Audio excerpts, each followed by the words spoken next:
Our guest to lead off the program this morning is the State Democratic Party chairman. He is Delegate Michael Pushkin. Good morning, Mike. How are you, sir? Good morning. How are y'all doing? We're just trying to keep warm, baby, best as we can. How about yourself? It's cold down here, too. Yeah. But whatever you do, Mike, be nice to Rob today. Thank you. That's a requirement. I heard that. I'll try. I'm not going to lie. This is a made-up holiday. It's not really official.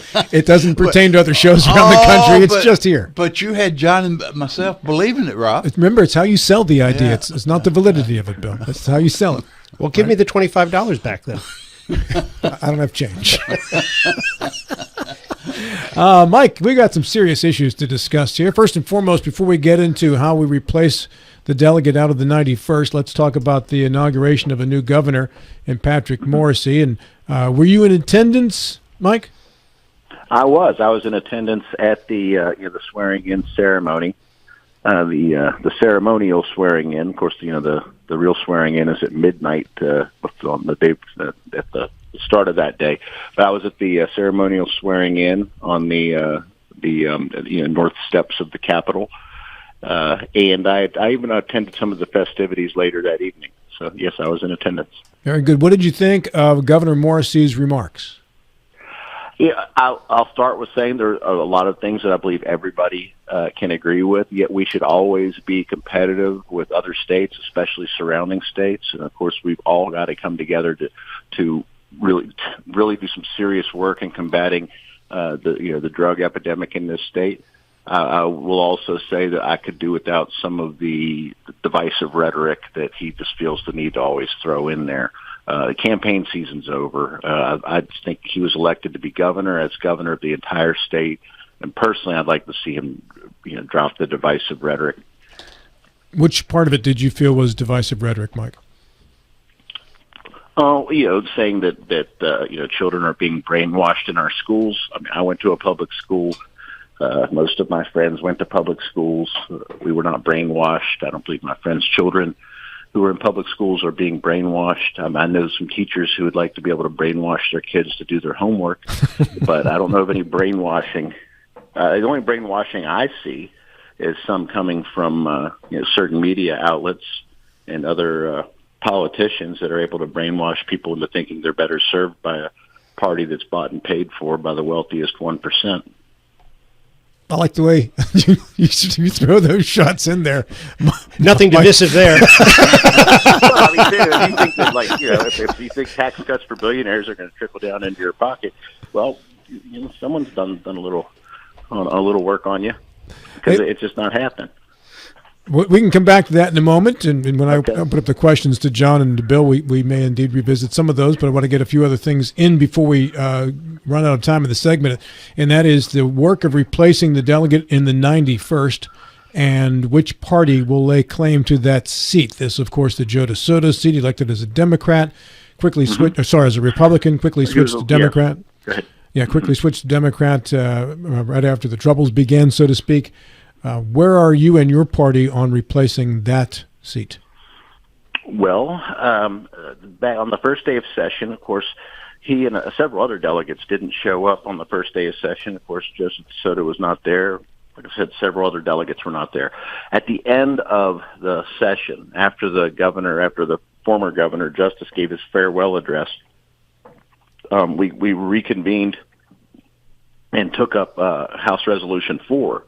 Well, House Resolution 4 is illegal and unconstitutional, and that was just declaring that the seat is vacant. Well, you have to remove them. If you're going to remove a delegate, it has to be through an expulsion. You can't just declare the seat's vacant because he wasn't there. And they were hanging on to a line, and I believe in the Constitution, it said one would be unfit if they refused to take the oath of office. Well, he didn't refuse to take the oath of office.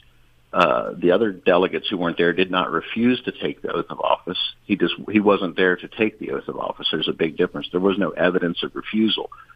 We feel that resolution is unconstitutional and has absolutely no effect. So also in that resolution, they wrongfully stated that they were going to notify the Berkeley County Republican Executive Committee to select a list of 3. So I objected to that part as well. Anyway, obviously the resolution passed. They have a supermajority, and they passed this resolution, which they should not have. And yesterday, the West Virginia Democratic Party filed a petition with the Supreme Court, claiming that that resolution was illegal, unconstitutional, and that according to West Virginia Code 310.5, that seat will be replaced by a Democrat. That it's now on the Berkeley County Democratic Executive Committee to submit a list of 3 to the governor, which they have. They met over the weekend, and they have submitted their list of 3 to the governor. Mike, this is John Gilstrap. Why? I don't mean this is a snarky question at all. I really don't. Why does it matter? I mean, it's a supermajority breeds a superminority. Why does the one seat matter?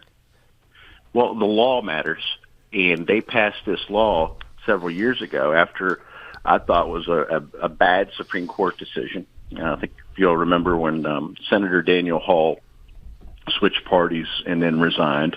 There was a lawsuit then. The West Virginia Democratic Party went to court and said, well, that should go to the party he was when he was elected. We should respect the will of the voters and replace Senator Hall with a Democrat because he was elected as a Democrat. Well, the Supreme Court ruled against us and said, no, it's not. It should go to the party he was immediately preceding the vacancy. Well, the following session, the legislature doubled down on that. Over our objections in the Democratic Party, they passed this bad law. And whether I think it's a good law or bad law, I voted against it. It's the law. And that's what's important about this, is if they're going to pass laws, they should follow them. As I understand the opposing argument to this is that Joe DeSoto was never actually seated. What's unique about this is that the last occupant of he didn't change his party while he was seated, right? He changed his party after he was elected, but before he was actually seated. So the seat was never vacated, was never occupied by Mr. DeSoto. Technically, so Don Forst still have the seat. Exactly, is what you're trying to say. Exactly. So, what do you think about that argument? No, I don't think it's a good argument. I think that he won the election. The election was certified. There was absolutely no question about the election. It was a free and fair election, and Joseph DeSoto got more votes in the primary. He got more votes in the general election. He was elected. And in statute, it says the term starts in December. So they certified the election, which was the correct thing to do. And whether or not he was sworn in, it doesn't matter. He is a member, and he hasn't been removed properly. So the right thing to do would be if they're going to remove him properly, and then the seat goes to us. Mike, I assume that you can't just declare a vacancy. Mm-hmm. That's where there's no precedent for that, for them to just declare a vacancy. If they're going to remove him, they need to remove him. Of course, if they remove him, that means and that's why they danced around the law like that, because they know we're right. Or they would have just done it properly and expelled him if that's what they wanted to do. Instead, they came up with this scheme to just declare a vacancy with a resolution. You can't do that. You can't overturn an election with a resolution. this will go to the Supreme Court, I assume, and That's where we filed it, yes. Okay. And do you anticipate the Supreme Court will act on this fairly judiciously? I hope so, and we asked for that in our petition. I think, we all know that time is of the essence here. We have a session in less than a month. And, like I said, the Berkeley County Democratic Executive Committee under the leadership of Tammy Offit has done their due diligence, and they've submitted their list. And of course, the governor could just avoid all this and just do the right thing and select from that list. You mean the Democratic list as opposed to the Republican list? Yeah, I don't know what the Republicans have done. We're following the law, and our committee up there acted swiftly and selected a list, and the governor has it. But would there be any reason for the governor to act on either one of the two lists until the Supreme Court has made a decision? The governor is also an attorney, and he can read the law too. And he is definitely within his power and to act on it. He could do that. So we'll see. It could go to court if he if he doesn't act on it, or if he selects from the Republican committee, we'll go to court. We just want the law to be followed. One of our viewers has posted in our Facebook comment section that the Ann Ali Semenuk, there is precedent. 2007, Ron Thompson. There was no. I'm sorry. What was your viewer's name? Ann Ali Semenuk. Well, I think it's important to point out that she works for the House of Delegates. She's the Deputy Chief of Staff and the Communications Director for the House. You know the name. Okay. She says there's precedent. 2007, Ron Thompson. There was no move to expel him after not taking the oath. The legislature declared the seat vacant. Do you know anything about that? Well, I do know about that, and we can go back in the journal from 2007 and show that there was a lot of correspondence to Ron Thompson. Ron Thompson was a delegate who didn't show up. And there was a whole lot of correspondence, a lot that led up to that, a lot of correspondence and communicating with him, asking him to come in to be sworn in. And he did not do that. They passed this resolution. However, what wound up happening is Delegate Thompson came in, was sworn in, and resigned. So the precedent doesn't really hold water because that's not what happened. That's an illegal resolution. It's unconstitutional, and it was clear through the arguments on Wednesday between Delegate Fluharty and the new Majority Leader Pat McGeehan. They didn't have an argument; they just had the votes. To your knowledge, did Joe DeSoto consult with the Democratic leadership before making this decision, or were you as surprised as everybody else? No, Delegate-elect DeSoto he started calling us way before any of the problems. Well, I don't know when the problems started for him, but way before we had heard about anything. After the primary, he had started reaching out to us, and he did tell us that he was going to switch. So it was not a surprise. Are you saying that after the primary election, when he won a three-way primary, he reached out to you before the general election and said, if I win, I'm going to switch parties? No, I said that he reached out. And it's not uncommon for people after they win elections to reach out to other delegates. Oh, no, so, I'm confused here. I want to make sure, I want to be clear on what you said, because what you disagreed with what I asked didn't register in my brain. It was later on, once it was clear that they were going to, when he caught wind that they were going to, before their caucus meeting in December, when he caught wind that there was going to be an attempt to remove him. So this was after the general, you mean, not the primary? Yeah, that was after the general. I was saying the first time I'd heard from him was after the primary, but it wasn't in regards to a party switch. It was just, hey, I just won the primary. I'm likely to win the general. And it was an introduction. And was this a principled decision, or was he just angry at the Republican Party? I don't know exactly what led into his decision. I do know that he was angry at the Republican Party, I would imagine. And I don't know a whole lot about what happened in behind the closed door caucus. I can tell you this: any of the conversations that I ever had with him, I never heard any threats, obviously, or I would have reported it. Mike, is it common for Republicans who win the primary to reach out to you after they win a general election? It's not entirely uncommon. I mean, some do, especially if they're the local ones. I mean, we all have to work together.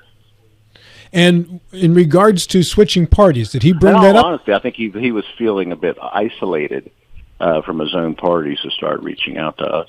Well, in regards to reaching out to you, did the reaching out to switch parties, did that idea come from him or from you? No, he brought up that he was considering it. Yes. Did he think that was a way of avoiding expulsion? I don't know what the motives were behind it. I know that he was obviously feeling the heat from his own party, and probably a bit, resentful. If a delegate is a Democrat, and there's a vote in the House to remove that delegate, and it's, let's say the numbers right now are 91-9 or 90-9, and 90 Republicans vote to remove a Democrat and 9 vote to keep the Democrat, is the Democrat removed either way? Yeah, they have the votes right now. They could expel any one of us without any reason at all. I mean, if you saw that's happened in Tennessee, but a few years ago, where they were upset with a couple of Democrats, and they were, of course, then the state party there just reinstated them. They were right back in the House. Have any other Republicans been reaching out to you about being unhappy and wanting to switch? No, but plenty have reached out just to introduce themselves and say we look forward to working together. This is some fascinating information. I had no idea that he had reached out to you after the general, and that the talks were there to switch parties. This appeared to come to everybody as a snap decision. But I'm hearing something different from Mike than what you're hearing, Rob. The first time DeSoto reached out, it was just as a courtesy. I'm probably will win. I would like to hopefully work collegially in the next session. The second time he reached out was the question about switching parties. Am I correct on that, Mike? Yeah, when he first reached out, it was just an introduction. Yeah. And there were several calls after that. Which isn't, like I said, not that uncommon. What was uncommon is as this progressed and he caught wind that there was going to be an effort to expel him for claims that he made during the election. And I was not aware of any of those. But I don't know what the motivation was for him to switch. You'd have to ask him that. This is for the room, and I'm trying to remember the timeline here. Did he switch parties after he was arrested? Yeah, officially, yes. Okay. Well, no, just before. I believe he was just taken before. right into custody. Yeah. I think it was after it became obvious he was going to be. Yeah, within hours between those two. All right. Yeah. Mike, what's the difference between having 9 members and 10 members? I think you touched on this in a previous interview with us. Well, the correct answer would be 1. That Yes. is the difference between 10 and 9. If we take the math I'm not out great of it. at math, but yeah. I didn't know math was going to be on the test, Rob. Where do we get the English part of this? No, I mean, really, we just want the law to be followed. That's all. Well, but It's about 10 the gives you principle more. Of if you're going to pass a law over our objections, and we're telling you this is a bad law and why, but you ignore all the arguments on the other side, and you passed this law several years ago that says that the vacancy goes to the party, immediately prior to when the vacancy was created. Well, if you're going to pass a law, you got to live with it. You got to follow it. To me, it's a matter of principle. Now, there was something about having about a roll 10. call vote. Yeah, 10 gives you power to do something, right? I would say that first of all, why wouldn't people want to have roll call votes? What is there to hide? So even though, yes, you need 10%, I believe, 10% to sustain a roll call, there are many Republicans who vote with us to sustain roll calls. I mean, several from your area who always want to sustain a roll call because they want their vote. They're proud of their vote, and they want it to go on record.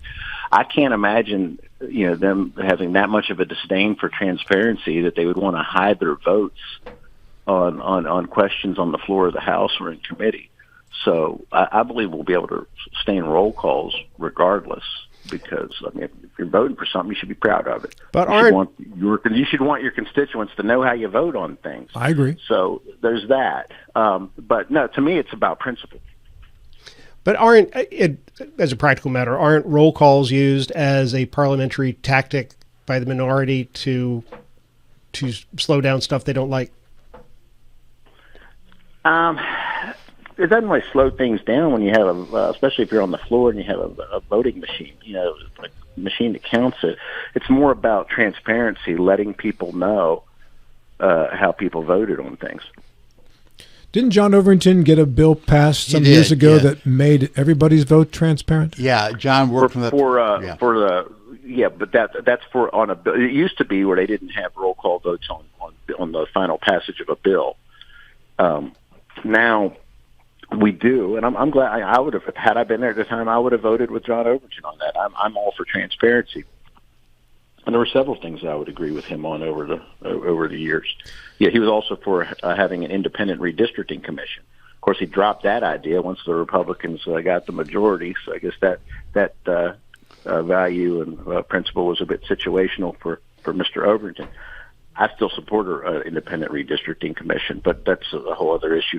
But yeah, it used to be that they didn't have roll call votes at all. Now on final passage of a bill, there's a roll call, but we're talking about on other questions like amendments or resolutions or in a committee. In a committee, you could ask for a roll call, but but either way, I don't see why one would want to hide their vote. They should want their constituents to know how they're voting on any issue. About a minute left on this, Mike. What's the next stop? Do we wait for the Supreme Court to say what they're going to do? I said, well, the governor could make it. He has a list of 3. He could choose from our list of 3 from the Berkeley County Democrats. He's not going to do that. You know that. I don't know. He's an attorney, and he can read the law just as well as we can, and he might. I don't think that's out of the question. No two attorneys agree on the law. Well, he's one attorney, and he could agree on it. So, or we could wait to hear back from the Supreme Court. So the petition was filed yesterday. All right, very good. Mike, appreciate you getting up and doing this for us this morning. Again, as always, appreciate your access to the show. Hey, thanks for having me on. I appreciate you all. Have a good Thanks, day. Mike.